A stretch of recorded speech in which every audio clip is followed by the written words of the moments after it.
কাপুরুষ কেন বলবা তুমি যে ওরা খেয়েছে 16 বছর আমরা খাবো না? এখন এ কথা বলো কেন? শরম হয় না তোমার?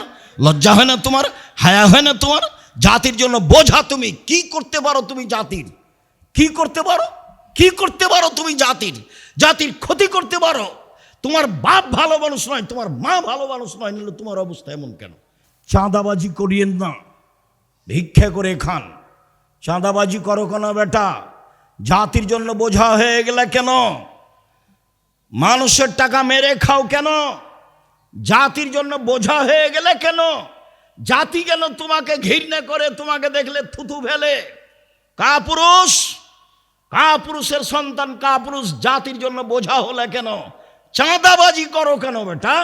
ভিক্ষে করে খাও। ভিক্ষে করে খাবা কেন? দিনমজুরি করে খাও। দিনমজুরি করে খাবা কেন? ব্যবসা করে খাও। চকলেটের ব্যবসা করো, বাদাম বিক্রির ব্যবসা করো, সারাদিনে 300 টাকা ইনকাম হবে। চাঁদাবাজি করো কেন? জুয়াচুরি করো কেন? দাগাবাজি করো কেন? মানুষের ক্ষতি করো কেন? মানুষকে জেল হাজতে দাও কেন? মানুষকে অপমান করা কেন? মানুষকে ক্ষমতা দেখাও কেন? দলীয় দাপট দেখাও কেন? কেন বলো? তোমার জন্য তোমার বাপ মা একটু কল্যাণ চায় না কেন? তুমি জাতির কাছে বোঝা কেন? কে বলেছে তুমি ভালো? তোমার বাপ মা শুধু প্রশংসা করে যে আমার ছেলে গোল্ডেন পেয়েছে, আমার ছেলে অমুক, তোমার ছেলে, আমার ছেলে তমুক, আমার ছেলে বড় ডাক্তার। তুমি তো বড় ডাক্তার, এই কথা আমি বুঝলাম। ওই কোম্পানির ওষুধ লিখো তুমি, যে কোম্পানি তোমাকে টাকা দিয়েছে। আমি তো বলিনি তোমাকে বড় ডাক্তার, কোনোদিন আমি বলিনি। আমি তা বলবো কেন? তুমি বড় ইঞ্জিনিয়ার, তুমি যে চোর। ব্যতিক্রম নেই এ কথা আমি বলি না, ব্যতিক্রম ভিন্ন জিনিস। স্বাভাবিক চরিত্র তোমার। দান খায়রাত করে বাঁচার চেষ্টা করো। শুনুন, রাসূল সাল্লাল্লাহু আলাইহি সাল্লাম বললেন তখন বাম দিকে লক্ষ্য করবে, পুরো কর্ম দেখতে পাবে যা করেছে। এরপরে সামনের দিকে লক্ষ্য করবে, তখন দেখবে জাহান্নাম। আল্লাহর নবী বলছেন, এখন আল্লাহ রাসূল বলছেন, পৃথিবীর মানুষ শোনো, ফাত্তাকুন নারা ওয়ালাউ বিশিক্কি তামারাতিন। খেজুরের মূল অংশের নিচে বীজের উপরে যে সাদা ছিলকা থাকে, সাদা ছিলকার সমপরিমাণ হলেও দান করে জাহান্নাম থেকে বাঁচো। পৃথিবীর মানুষ অল্প থেকে অল্প হলেও দান করে জাহান্নাম থেকে বাঁচো। পৃথিবীর মানুষ অল্প থেকে অল্প হলেও দান করে তোমরা জাহান্নাম থেকে বাঁচো। জাহান্নাম থেকে বাঁচার একটাই পথ, সেটা হলো দান। সরাসরি জান্নাত কেনার একটাই পথ, সেটা হলো দান। রাসূল সাল্লাল্লাহু আলাইহি সাল্লাম বলেন, ইয়া মাশারান নিসা তাসাদ্দাকনা ফাইন্নী উরিতুকুন্না আকসারা আহলিন নারে।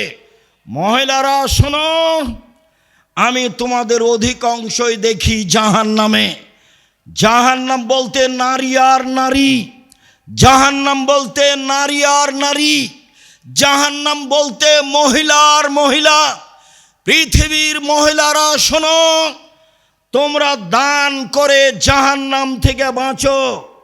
পৃথিবীর মহিলারা শোনো, তোমরা দান করে জাহান্নাম থেকে বাঁচো। এরকম পরিস্থিতিতে আল্লাহর নবী বলেননি তোমরা হজ করে জাহান্নাম থেকে বাঁচো। এরকম পরিস্থিতিতে আল্লাহ নবী বলেননি তোমরা রাতে তাহাজ্জুদ পড়ে জাহান্নাম থেকে বাঁচো। এরকম পরিস্থিতি আল্লাহ রাসূল বলেননি যে তোমরা সিয়াম রোজা থেকে জাহান্নাম থেকে বাঁচো। তিনি এরকম পরিস্থিতিতে বলেছেন, পৃথিবীর মহিলারা তোমরা দান করে জাহান্নাম থেকে বাঁচো। পৃথিবীর মানুষ তোমরা সামান্য থেকে সামান্য, কম থেকে কম, অল্প থেকে অল্প হলেও দান করে জাহান্নাম থেকে বাঁচো। এই কথা মুহাম্মদ সাল্লাল্লাহু আলাইহি সাল্লাম বলেন। সম্মানিত দিনী ভাই বোন, আব্দুল্লাহ ইবনে মাসউদের স্ত্রী যায়েনাব তিনি বলছেন, আল্লাহ নবী বললেন, শোনো মহিলারা, তোমরা জাহান্নাম থেকে বাঁচাও, তোমরা জাহান্নাম থেকে বাঁচো। ওয়াইন মিন হুলিয়াকুন্না, গায়ের গয়না দান করে হলেও। যদি টাকা নাই থাকে, পরিবেশ পরিস্থিতি যদি অনুকূলে না হয়, তাহলে কানে যে দুল আছে, গলায় যে মালা আছে, হাতে যে আংটি আছে, গায়ে যা কিছু গয়না আছে, সব দান করে দে, তোমরা জাহান্নাম থেকে বাঁচো। এই কথা মুহাম্মদ সাল্লাল্লাহু আলাইহি সাল্লাম বলেন। সম্মানিত দিনী ভাই বোন, আয়েশা রাদিয়াল্লাহু তাআলা আনহা বলেন, ইন্না ইমরাআতান কালাত, একজন মহিলা বলল, আল্লাহর নবী, ইন্না উম্মি মাতাত, ইন্না উম্মি মাতাত ওয়ালা তুসি, আমার আম্মা মারা গেছেন, টাকা পয়সা ওসিয়ত কিছু করে যাননি। ও আজুন্নহা, আমি মনে করছি, লাউ তাকাল্লামাত তাসাদ্দাকাত, উনি কথা বলতে পারলে দান করতেন। আল্লাহর নবী, আমার আম্মা ইফতালাতাত নাফসহা, আমার আম্মা হঠাৎ মারা গেছেন, কোনো ওসিয়ত করেননি।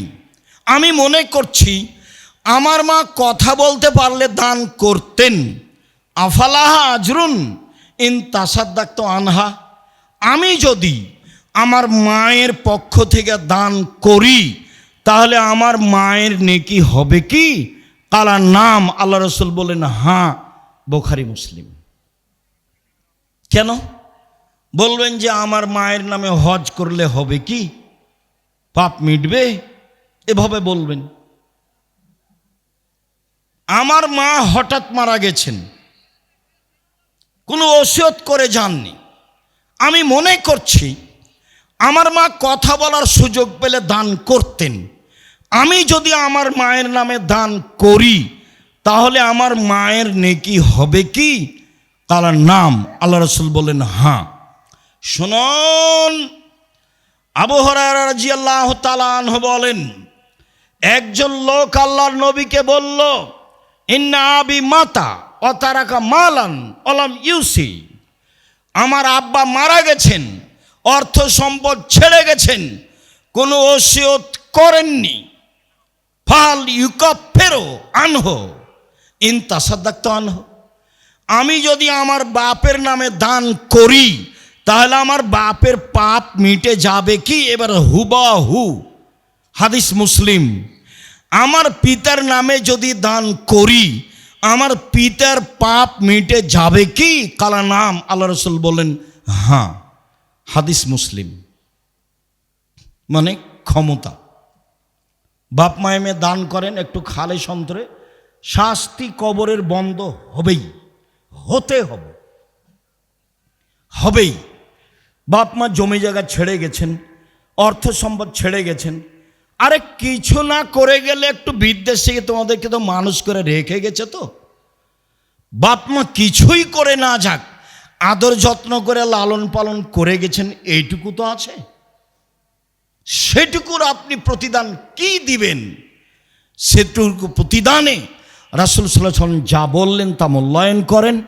রাসূল সাল্লাল্লাহু আলাইহি সাল্লাম বললেন না সাদকাতু বুরহান, দান হলো দলিল। পৃথিবীর মানুষ শুনে রেখো, দান হলো দলিল। বিচারের মাঠে আপনি বলবেন আমি জান্নাত পাবো, আল্লাহ যদি বলেন কেন, তাহলে আপনি বলবেন আমি যে জান্নাত পাবো তার প্রমাণ আছে আমার কাছে, আমার কাছে দলিল আদিল্লা আছে। এই জমি আমার, প্রমাণ এই যে দলিল। এই বাড়ি আমার, প্রমাণ এই যে দলিল। বিচারের মাঠে আমি বলবো জান্নাত আমি পাবো, প্রমাণ এই যে দলিল। হজকে তিনি দলিল বলেননি, সলাতকে তিনি দলিল বলেননি, সিয়ামকে তিনি দলিল বলেননি, কোরআন তেলাওয়াতকে তিনি দলিল বলেননি, তাসবিহ তাহলিল জিকির আজকারকে তিনি দলিল বলেননি। তিনি বলছেন দানই হচ্ছে দলিল। হাদিস বুখারী মুসলিম। সম্মানিত দিনী ভাই বোন, অবশ্য আমি আপনাকে সঠিকটা বোঝানোর চেষ্টা করেছি যে দান হচ্ছে দলিল। পরকালে জাহান্নাম থেকে বাঁচার ব্যতিক্রম মাধ্যম হলো দান। বাপের পাপ মেটানোর, মায়ের পাপ মেটানোর মাধ্যম হলো দান। কবরের শাস্তি বন্ধ করে দেওয়ার মাধ্যম হলো দান। মহিলা মানুষ জাহান্নামে যাবে, এইটাই স্বাভাবিক। বেশিরভাগ নারী জাহান্নামে যাবে। তারা যদি নিজেদেরকে জাহান্নাম থেকে বাঁচাতে চায় তাহলে দান করতে হবে। শেষ পর্যন্ত রাসূল সাল্লাল্লাহু আলাইহি সাল্লাম নিচে নামতে লাগলেন, নামতে নামতে বললেন, শোনো মহিলারা, তোমাদের কাছে টাকা পয়সা না থাকলে সাজগোজের জন্য যা রেখেছো তা দান করে দাও। কানে যা আছে, গলায় যা আছে, হাতে যা আছে, কোমরে বাহুতে যা আছে সব দিয়ে দাও। এ কথা আমি বলিনি, এ কথা মুহাম্মদ সাল্লাল্লাহু আলাইহি সাল্লাম বলেছেন। আল্লাহ বলেছেন তোমরা আল্লাহকে ঋণ দাও, দান করো, আমি সেটা দিয়ে দেবো। তোমরা দাও, আমি সেটা দিয়ে দেবো। আল্লাহ দিয়ে দিবেন মানে আপনার অর্থ সম্পদ বেশি হবে। সম্মানিত দিনী ভাই বোন, আজকের খুতবার শেষ হাদিস এবং আপনার জন্য অতীব সতর্কবাণী, আপনার জন্য অতীব সতর্কবাণী। হজ একটি ফরজ বিধান। রাসূল সাল্লাল্লাহু আলাইহি ওয়াসাল্লাম বলেন, মান হাজ্জা লিল্লাহ ফালাম ইয়ারফুস ওয়ালাম ইয়াফসুক রাজাকা ইয়াউমিন ওয়ালাদাতহু উম্মুহু। কেউ যদি আল্লাহকে সন্তুষ্ট করার জন্য হজ করে, অশ্লীল অপছন্দ কথা ও কর্মে জড়িয়ে না পড়ে, তাহলে সে হয়ে যায় সেই দিনের মতো যেদিন তার মা তাকে জন্ম দিয়েছে, নিষ্পাপ হয়ে যায়। তার নাম হজ। এরপরেও হজ দিয়ে জান্নাত কিনা যায় না, জান্নাত পাওয়া যায়। ইবাদতের জগতে একটি ইবাদত যা দিয়ে জান্নাত কিনা যায় তা হলো দান। হয়তোবা ভারত, বাংলাদেশ, পাকিস্তানের আলেম ওলামা জনগণকে বুঝাতে না পারায় দানের কথা বললে জনগণ একটু কেমন কেমন মনে করে, ইতস্তবোধ মনে করে, একটু ভারী ভারী মনে করে। কিন্তু দান যে সবচেয়ে শক্তিশালী ইবাদত তা বুঝাতে পারলে সবার জন্য সহজ হতো। আর এদেশের ভারত, বাংলাদেশ, পাকিস্তানের কওমি মাদ্রাসা টিকিয়ে রাখার একটাই মাধ্যম সাধারণ দান, মানুষের সহযোগিতা। এদেশে কওমি মাদ্রাসা সরকারি অনুদানে চলে না। রবার্ট ক্লাইভের এনজিও পরিকল্পনামূলক প্রতিষ্ঠান, প্রাইমারি, হাই স্কুল, কলেজ, বিশ্ববিদ্যালয়, এগুলো এনজিও এক সময়ের, এখন আমাদের কাছে প্রতিষ্ঠান। বেরাকও এক সময় এনজিও, এখন অনেক ভালো। তো সরকারি অনুদানে চলে। আর ইসলাম টিকিয়ে রাখার একটাই মাধ্যম, সেটা হলো বেসরকারি কওমি মাদ্রাসা, যার উপরে আমাদের ভালোবাসা খুব একটা নেই বিভিন্নভাবে সময়ের গতিতে।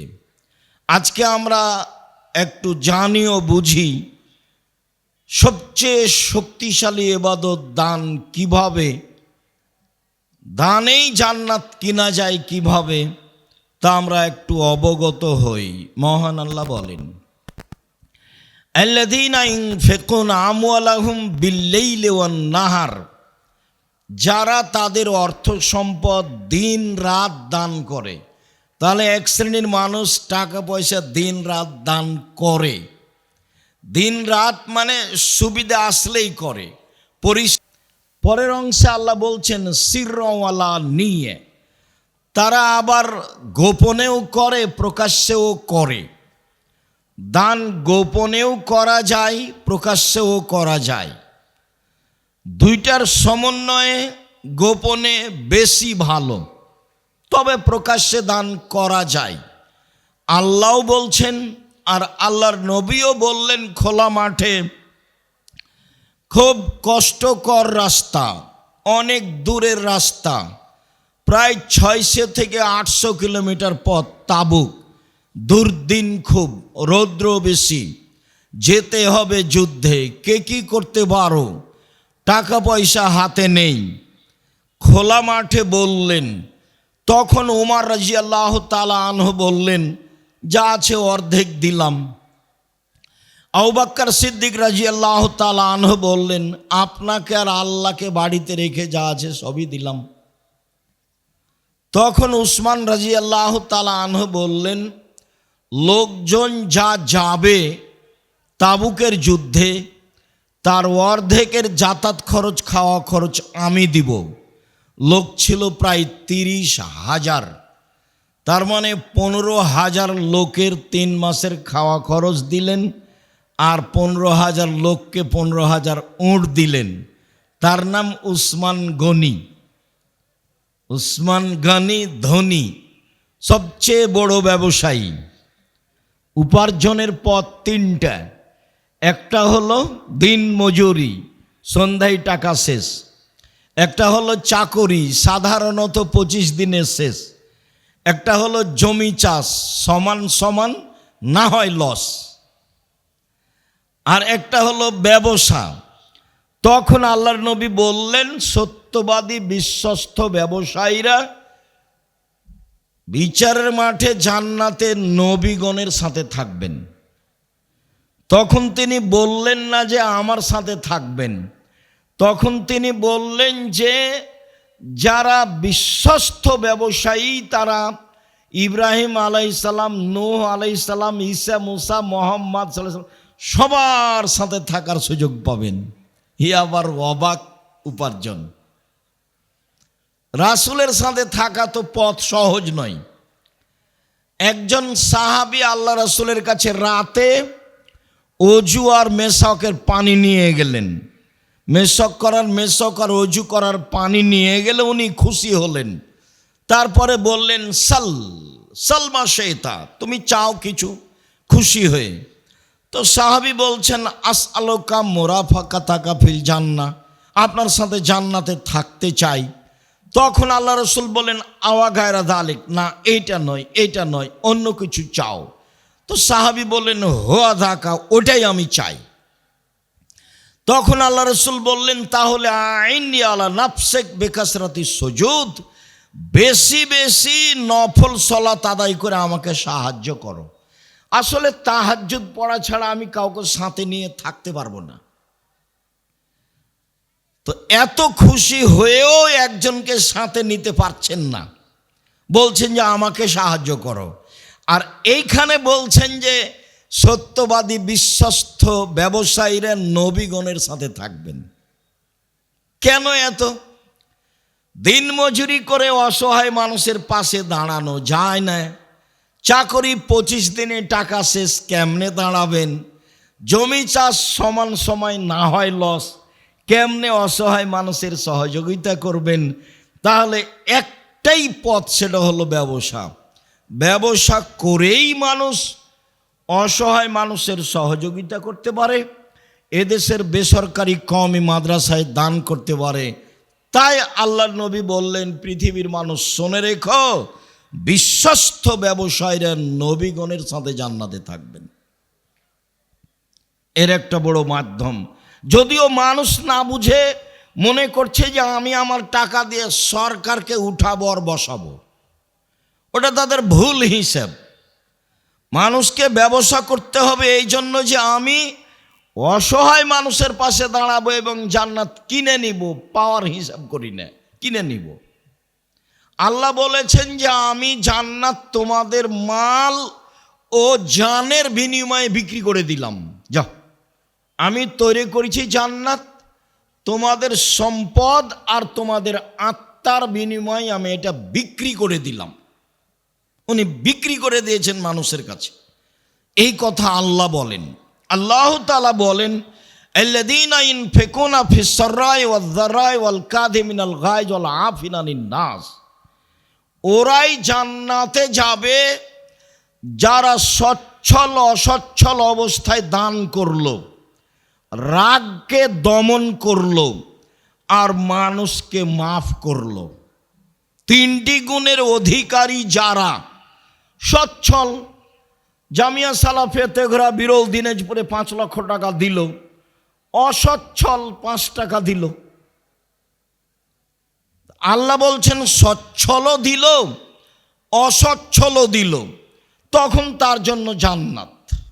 মানে জান্নাতের মাধ্যম হলো দান। সম্মানিত দিনী ভাই বোন, আল্লাহ তাআলা বলেন, ইয়ামহাকুল্লাহু রিবা ইউরবিস সাদাকাত, দান মানুষের সম্পদকে বাড়িয়ে দেয় আর সুদ মানুষের টাকাকে কমিয়ে দেয়। সুদ খেলে মানুষ নিঃস্ব হবেই। আল্লাহ নবী বলছেন যে ইন্নার রেবা ওয়াইন কাসরা ফাইনা আখিবাতাহু তাসিরু ইলা কাল্লিন। সুদে যদিও টাকা বাড়ে, তার শেষ ফলাফল হচ্ছে নিঃস্ব। সুদ খেলে মানুষ একদিন না একদিন ভিক্ষুক হবেই, এটাই চিরসত্য। কিস্তি উঠালে তার বাড়িঘর একদিন হারিয়ে যাবে, এটাই ঠিক, হারাতে হবে। আল্লাহ বলেছেন টাকা কমে যায়, নবী মুহাম্মদ সাল্লাল্লাহু আলাইহি সাল্লাম বলেছেন লোক নিঃস্ব হয়, আর আমরা উভয়ের সমন্বয়ে বলছি ভিক্ষুক হবে, একদিনও হতেই হবে, টাকা থাকবে না। দান মানুষের টাকাকে বাড়িয়ে দেয়। আবু হুরায়রা রাদিয়াল্লাহু তাআলা আনহু বলেন, রাসূল সাল্লাল্লাহু আলাইহি ওয়াসাল্লাম বলেছেন, আল্লাহ তাআলা বলেন, ইবনা আদম উনফিক আলাইকা, আদমের ছেলে মেয়ে শোনো, তুমি দান করো, তাহলে আমি তোমাকে টাকা পয়সা দিয়ে দিব। তাহলে দান টাকাকে বেশি করে, কিভাবে করে সেটা আমার বুঝার প্রয়োজন নেই। কেন?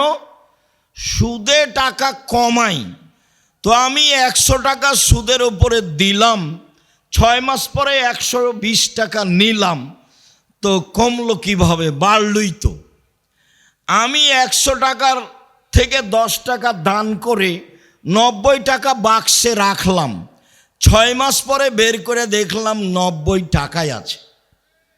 অথচ আল্লাহ বলছেন যে দানে টাকা বাড়ে আর সুদে টাকা কমে, কিন্তু আমরা তো তা বুঝলাম না। 100 টাকায় 120 টাকা আসলো, কমলো কিভাবে? বাড়লো তো। 100 টাকা থেকে 10 টাকা দান করেছি, 6 মাস পরে দেখি 90 টাকায় আছে, তো বাড়লো কিভাবে? আমি আর আপনি যেন আল্লাহর গতিবিধিকে নিজের মতো না বুঝি। একটা লোক বাইতুল মোকাররম জামে মসজিদে পাঞ্জাবি বিক্রি করে, ব্যবসায়ী, তো 2 জন মিলে বিক্রি করে, একজন বলে পাঞ্জাবি আর একজন বলে 3000। তো বেশ কিছু পাঞ্জাবি বিক্রি করেছে 3000 টাকা দামে, ওর মূল্য কিন্তু 300 টাকা। এখন বিকালে যাওয়ার সময় বলছে লাভ হয়েছে আজকে অনেক টাকা। আরে ওর দাম তো 300, আরে না ওর দাম তো 150 টাকা, কিন্তু 3000-এ বিক্রি করেছে। আপনি বিশ্বাস করেন 3 মাস পরে গিয়ে দেখবেন লোকটাও নাই, দোকানও নেই। তার মানে তার ধ্বংস আসবেই। ধ্বংস যেহেতু মানুষের পক্ষ থেকে আসে না, উপর থেকে আসে, কাজেই মানুষ বুঝবে এটা মিথ্যা কথা, ভুল কথা, মানুষের বুঝার সুযোগ নেই। বাস গতিতে টাকা বাড়বে, গতিতে টাকা কমবে, এটা আল্লাহর হিসাবে আছে। আল্লাহ বলেছেন দানে টাকা বাড়বে, অতএব বাড়বেই। হাদিসে কুদসি নবী সাল্লাল্লাহু আলাইহি সাল্লাম বলছেন, আল্লাহ তাআলা বলেন, আদম সন্তান তোমরা দান করো, আমি তোমাদের টাকা বেশি করে দিব। উমামা বাহেলি রাদিয়াল্লাহু তাআলা আনহু বলেন, রাসূল সাল্লাল্লাহু আলাইহি ওয়াসাল্লাম বলেছেন, আল্লাহ তাআলা বলেন হাদিসে কুদসি, ইবনা আদম ইন তাবজলিল ফাজলা খায়রুল লাক, আদমের ছেলে মেয়ে শোনো, যদি অতিরিক্ত যা আছে দান করো তাহলে ভালো, ওয়াইন তুমসিকুহু শাররুল লাক, আর যদি আটকিয়ে রাখো দান না করো তাহলে তোমার জন্য ক্ষতি। আসমা রাদিয়াল্লাহু তাআলা আনহা বলেন, রাসূল সাল্লাল্লাহু আলাইহি ওয়াসাল্লাম বলেন, আসমা তাসাদ্দাকি ওয়ালা তুহসি, দান করো, গুণে করো না, কয় টাকা দান করলে এটা হিসাবে রাখো না, বাস পরিস্থিতি এসেছে দান করো, হিসাব করবা না, গণনা করবা না, ওয়ালা তুরি, দান বন্ধ করবা না, ফারিয়াল্লাহু আলাইকে, তাহলে আল্লাহ তোমার সম্পদ বাড়াটাকে বন্ধ করে দিবেন। বন্ধ করলেই টাকা কমে যাবে। দান বন্ধ করলেই সমস্যা নেমে আসবে। ফারজাখি মাস্তাতাতি, তুমি শক্তি সামর্থ্য অনুযায়ী যা সম্ভব, যেভাবে সম্ভব দান করো। হাদিস বুখারী মুসলিম। এইভাবে রাসূল সাল্লাল্লাহু আলাইহি সাল্লাম বললেন। ওয়াহাব ইবনে মুনাব্বিহ বলেন, রাসূল সাল্লাল্লাহু আলাইহি ওয়াসাল্লাম বলেন, তাসাদ্দাকু, পৃথিবীর মানুষ তোমরা দান করো। ইয়েতি আলাইকুম জামানুন এমসি রাজুলু বিসাদাকাতিহি, অচিরে এমন একটা সময় চলে আসবে মানুষ তার টাকা পয়সা নিয়ে ঘুরে বেড়াবে। ফালা ইয়াজিদু মান ইয়াকবালুহা, কাউকে পাবে না কাকে দিবে, কেউ নিতে চায় না দান। ওই দিন আসার পূর্বেই দান করো। যাকেই দিতে যাবা সেই বলবে লাওয়াতাইতা বিলামসলা কাবিল তোহা ফামাল ইয়ম ফালা হাজালাতালি বেহা ফালা হাজাতালি বেহা। শোনো, কালকে যদি আমাকে দান করতে তাহলে নিতাম, আজকে আমার প্রয়োজন নেই, আমি আজকে দান নিব না। অত্র বুখারী মুসলিমের হাদিস প্রমাণ করে যে পরিস্থিতি এমন হয়ে যাবে। পৃথিবীতে অনেক দেশে এমনটা হয়েছে।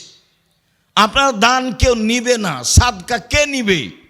রাসূল সাল্লাল্লাহু আলাইহি সাল্লাম বলছেন, পৃথিবীর মানুষ শুনে রেখো, ইন্না সাদকা আওসাকুন নাস, দান হচ্ছে মানুষের ময়লা। দান আমি খাই না, আমার বংশ খায় না, আমার বাড়িতে কাজের লোকেরা খায় না।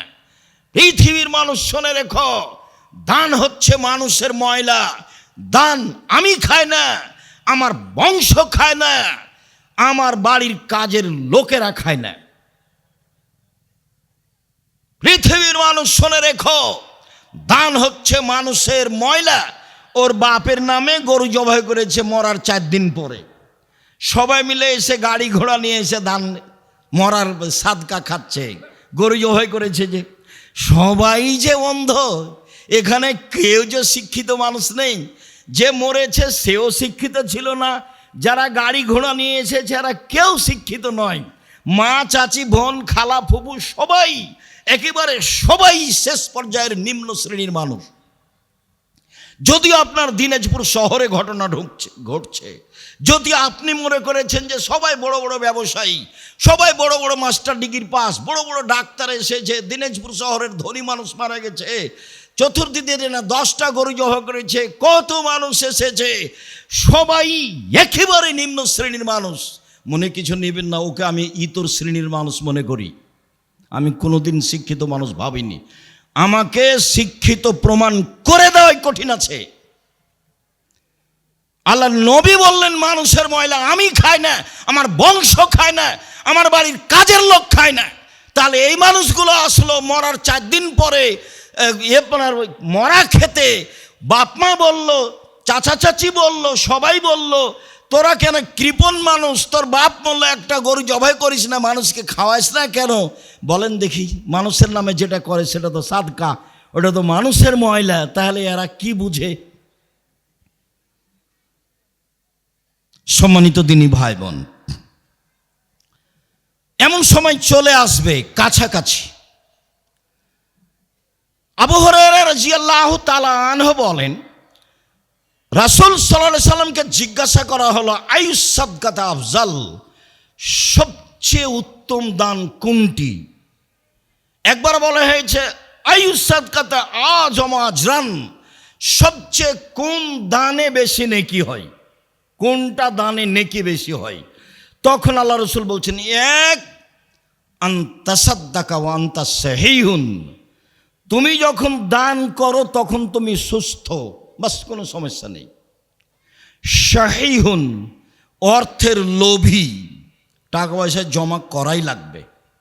3 তামালুল গেনা, ধনী হওয়াই লাগবে, টাকা পয়সা জমা করা লাগবে। 4 তাকসাল ফাকরা, দিলে কমে যাবে। এই 4টে গতি যখন আপনার সাথে একসাথে বিরাজমান, তখন দান করলে সবচেয়ে বেশি নেকি হবে। 1 আপনি সুস্থ, 2 আপনি অর্থের লোভী, 3 আপনি ধনী হওয়ার স্বাদ রাখেন, 4 দিলে কমে যাবে আশঙ্কা করছেন, এই সময়ে দান করতে পারলে সবচেয়ে বেশি নেকি হবে। মানুষের অন্তর যেমন রাসূল বললেন তেমন, মানুষের মনটা যেমন রাসূল সাল্লাল্লাহু আলাইহি সাল্লাম বললেন তেমন। আবু মুসা আশআরী রাদিয়াল্লাহু তাআলা আনহু বলেন, রাসূল সাল্লাল্লাহু আলাইহি ওয়াসাল্লাম একদা বললেন, আলা কুল্লি মুসলিম সাদাকা, সবাকে দান করতে হবে, সবাকেই, পুরুষ নারী। যেমন এই কথা বলা তেমন সাহাবীগণ এটা ভারী মনে করলেন।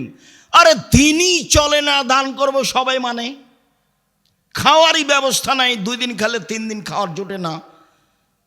তখন সাহাবীগণ বলছেন যে টাকাই তো নাই, দান করব কেমনে? ফাইলামে আস্তাতে, যদি না পারে কি করবে? আপনি যে বললেন সবাইকে দান করতে হবে। তখন আল্লাহ রাসূল বলছেন, ইয়া মাল ইয়াদাইহি ফায়ানফা নাফসু ওয়া ইয়াতাসাদ্দাক, তাহলে মানুষের বাড়িতে কাজ করবে, মানুষের বাড়িতে কাজ করে যে টাকা পেয়েছে সেই টাকা নিজে খাবে এবং দান করবে। তাহলে বুখারী মুসলিমের হাদিস, দিন মজুরকে দান করতে হবে, তা হলো অসচ্ছল। ভ্যান চালককে দান করতে হবে, তা হলো অসচ্ছল। দিন মজুরকে দান করতে হবে, 25 দিনে বেতন শেষ হয়েছে তবুও দান করতে হবে, সবাইকেই করতে হবে। এবার সাহাবীগণ বলেন, ফাইলে মেস্তাতে, ঠিক আছে বুঝলাম, যদি মানুষের বাড়িতে কাজ করতে না পারে, নিচে নামতে লাগলেন সাহাবীগণ।